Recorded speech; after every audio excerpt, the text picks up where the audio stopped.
Hello 12th class student. आज की class में हम बात करेंगे capacitance of parallel plate capacitor with dielectric slab. Last class में मैंने आपको बताया था डाइलेक्ट्रिक मीडियम क्या होता है, डाइलेक्ट्रिक मीडियम का कैपेसिटेंस पे, किसी की कैपेसिटी पे क्या फर्क पड़ता है किसी कैपेसिटर की, वो आज हम डिस्कस करेंगे। तो लेट सपोज हमारे पास एक पैरेलल प्लेट कैपेसिटर है, और पैरेलल प्लेट कैपेसिटर में इधर पॉजिटिव चार्ज और दूसरी प्लेट में नेगेटिव चार्ज है, और जो प्लेट है उसके बीच का जो सेपरेशन है वो है D is the separation between plate. और इलेक्ट्रिक फील्ड की जो डायरेक्शन है वो ऑब्वियसली सी बात है पॉजिटिव से नेगेटिव चार्ज की तरफ होगी। E naught is the external electric field. ये जो कैपेसिटर है इसमें हमारे पास पॉजिटिव से नेगेटिव की तरफ, तो आपको याद होगा कि इसके अंदर जो इलेक्ट्रिक फील्ड होता है, तो इलेक्ट्रिक फील्ड की जो वैल्यू होती है वो हमारे पास होता है E equal to sigma upon epsilon. Electric field की जो वैल्यू होती है वो होती है सिग्मा अपॉन एप्सिलॉन। और इस कैपेसिटर को मैंने कनेक्ट किया है V वोल्टेज, यानी इसका जो इलेक्ट्रिक पोटेंशियल डिफरेंस है वो V है, V नॉट है। V not is the electric potential difference. और लेट सपोज इसका अभी जो कैपेसिटेंस है वो है capacitance without dielectric slab, without dielectric. अभी इसके अंदर कोई डाइलेक्ट्रिक प्लेट नहीं है, सिंपल पैरेलल प्लेट कैपेसिटर है, और इसका जो कैपेसिटेंस है वो है C naught equal to epsilon A upon D।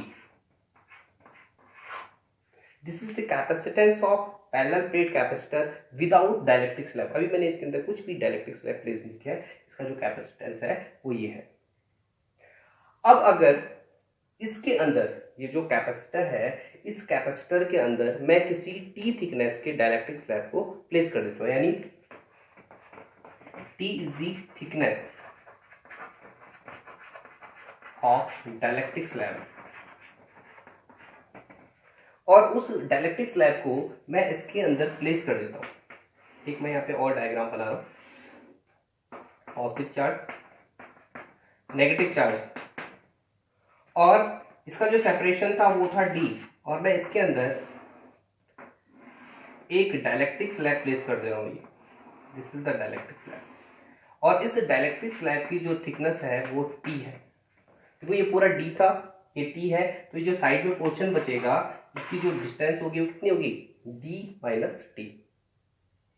इस डाइलेक्ट्रिक स्लैब के प्लेस करने से क्या होगा, देखो ये डाइलेक्ट्रिक स्लैब है, और डाइलेक्ट्रिक स्लैब में मैंने बोला था कि इसके जो नेगेटिव चार्जेस है वो सारे के सारे इधर साइड, और पॉजिटिव चार्जेस सारे के सारे इधर आ जाएंगे, क्योंकि अपोजिट पोलैरिटी के साथ आ जाएंगे। और इसमें इधर की साइड एक इलेक्ट्रिक फील्ड और इंड्यूस हो जाएगा, उसे बोलेंगे इंड्यूस इलेक्ट्रिक फील्ड। क्या है, इंड्यूस इलेक्ट्रिक फील्ड। और इधर साइड जो इलेक्ट्रिक फील्ड थी वो थी E नॉट। देखो E नॉट इधर साइड है, EI इतना साइड इंड्यूस हुआ। इस डाइलेक्ट्रिक के अंदर जो अब इलेक्ट्रिक फील्ड होगी वो हमारे पास होगी net electric field equal to E naught minus E। इतनी तो इलेक्ट्रिक फील्ड होगी इसके अंदर, क्योंकि इलेक्ट्रिक फील्ड E नॉट थी इधर साइड एक इंड्यूस हुई।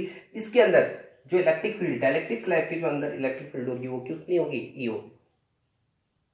और इस इलेक्ट्रिक फील्ड की वजह से इसके दोनों टर्मिनल्स में इलेक्ट्रिक पोटेंशियल में भी चेंज आएगा, तो नया पोटेंशियल कैलकुलेट कर देते हैं। तो यानी इलेक्ट्रिक पोटेंशियल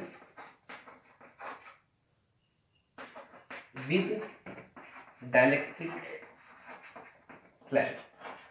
देखो इलेक्ट्रिक पोटेंशियल का जो फॉर्मूला होता है वो होता है इलेक्ट्रिक फील्ड इनटू डिस्टेंस। कितनी डिस्टेंस पे कितना इलेक्ट्रिक फील्ड है।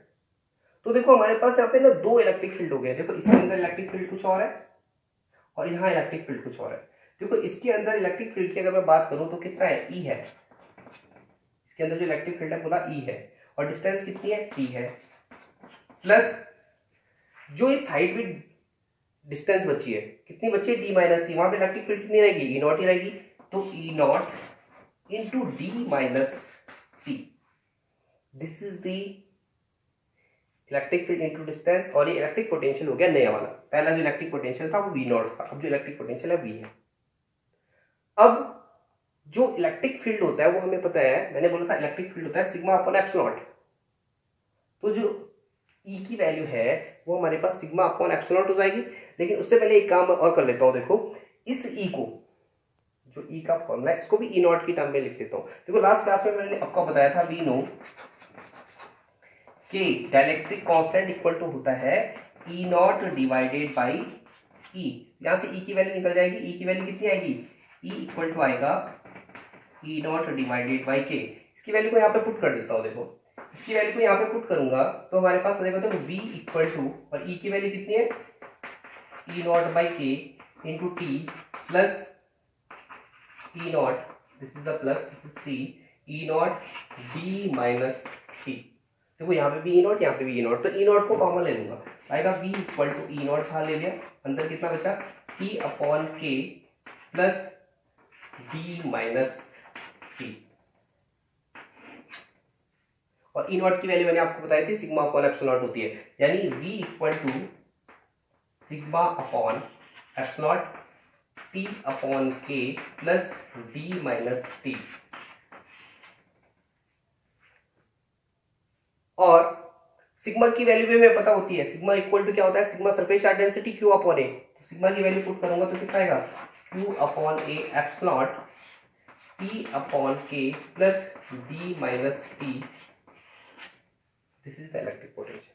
और जब इलेक्ट्रिक पोटेंशियल नया वाला पता चल गया तो हम कैपेसिटेंस कैलकुलेट कर सकते हैं। We know capacitance equal to Q by V, और इस V की वैल्यू को उठा के यहाँ पे रखूंगा, this is equation number second, this is equation number third, और put equation number second in equation number third.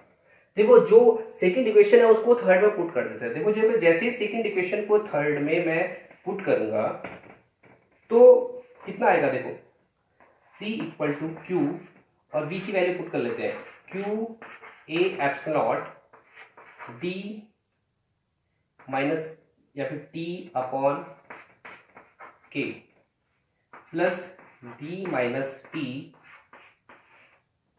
ये हमारे पास Q से Q कैंसिल, ये वैल्यू ऊपर चले जाएगी, तो हमारे पास आएगा C equal to A epsilon, और नीचे वाली टर्म आ जाएगी T upon K plus D minus T। ये जो है हमारे पास नया कैपेसिटेंस आ रहा है। एक बहुत इंपॉर्टेंट चीज मैं यहाँ पे कर लेता हूं, देखो कि हमें पता कैसे चलेगा कि इस डाइलेक्ट्रिक कांस्टेंट से जो नया कैपेसिटेंस आया है वो इस ओरिजिनल कैपेसिटेंस से, जो मैंने ओरिजिनल कैपेसिटेंस लिखा था उससे कम है या ज्यादा है। तो यहां से मैं d की वैल्यू को कॉमन ले लेता हूं। देखो d अगर मैं बाहर लूं, अगर d भी बाहर ले लेता हूं तो एक केस लिख लेता हूं, स्पेशल केस। लेट सपोज जो इस t की जो वैल्यू है, जो t है पूरे d के बराबर है, यानी t इक्वल टू d, मतलब जो डाइलेक्ट्रिक कांस्टेंट है प्लेस किया वो पूरे में प्लेस किया है, t की जो वैल्यू है वो d के इक्वल हो गई है, यानी t की जगह d प्लेस कर लो तो कितना आएगा, c equal to a epsilon d upon k plus d minus d 0, और ये k ऊपर चले जाएगा तो यानी आएगा c equal to a epsilon d into k। और a एप्सिलॉन की वैल्यू मैंने आपको बताई थी, ये क्या होता है, capacitance of capacitor without dielectric slab, अभी लिखा था मैंने। तो जो आंसर आएगा हमारे पास वो आएगा C equal to c naught k. It means जब भी हम किसी डाइलेक्ट्रिक कांस्टेंट के, डाइलेक्ट्रिक मीडियम के को प्लेस करते हैं किसी कैपेसिटर के अंदर तो उसकी जो कैपेसिटी है वो इंक्रीज होती है के टाइम्स, यानी के का एक फॉर्मूला और आ गया, dielectric constant equal to C upon c naught. It means capacitance of capacitor with dielectric slab to the capacitance of capacitor without dielectric slab is dielectric constant। तो यानी this is the capacitance with dielectric slab, this is without dielectric slab, without, this is without dielectric slab। ये dielectric constant का एक